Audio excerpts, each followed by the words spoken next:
So one of the things we talked about in a few episodes ago was that we have this idea between modules and homebrew.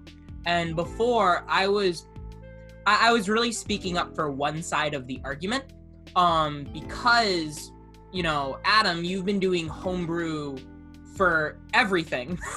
So I wanted to make sure that the other side got properly represented by another point of view. The other thing is the few times I've really tried to run a lot of homebrew stuff, I did a poor job at executing it. And also my players didn't have the habits of being able to bring it to life. So, and that is partly on them. There are certain player habits that you can develop in order to create satisfying and immersive play. But it was also an experience on my part as a DM to train certain habits in them so that way they could yield the most powerful experience. It's kind of like, it's the difference between, watching like a sports game and having a commentator explain like everything that's going on that if you have an untrained eye, you may not pick up on, or you may not know what you're watching. To me, to give the other side of the argument a little bit of stuff, I have found that modules have their place.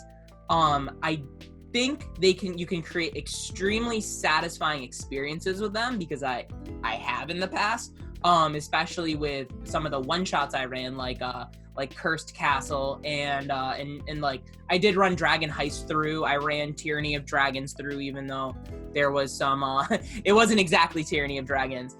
But I do find that the primary thing, and Adam was really speaking to this with Shadowfell, is player trust. That really, to make the most out of a homebrew experience, you have to have a trusting relationship at the table. And even if it's people that you trust, you don't necessarily have player trust. So you may trust certain people as people, like you may come to them when you have a problem, or you might seek their advice if you have a conflict. But that doesn't mean you've developed player trust, where they really understand what your style of DMing is, or what you're going for, or what to even expect.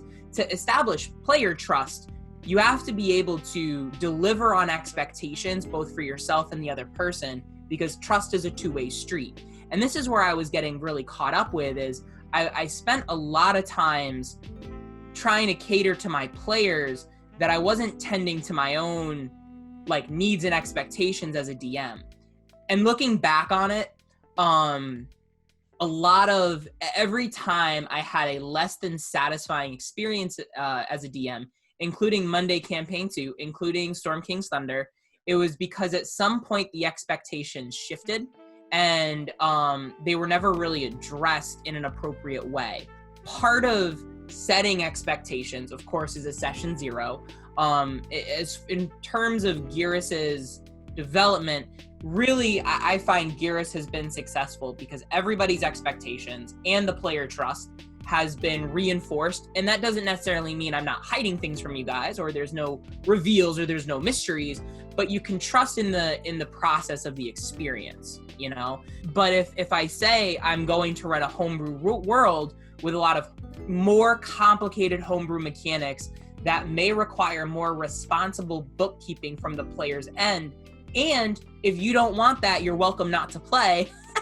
Now it brings the player to a choice point where, am I going to make the decision to step up, or is that not something I'm looking for right now out of my D&D experience?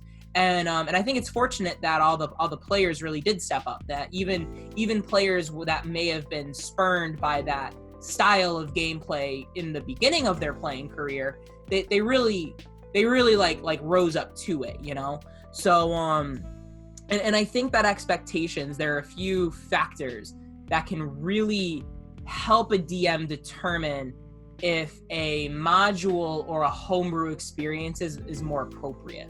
And that's really what we're coming to. There's not one that's better, but there certainly are times where a module is more appropriate than homebrew. Thank you so much for listening to some of our podcast highlights. This podcast is part of the Darkmoor Podcast Network. If you want to support the content creators, feel free to visit our Patreon. And please, game responsibly.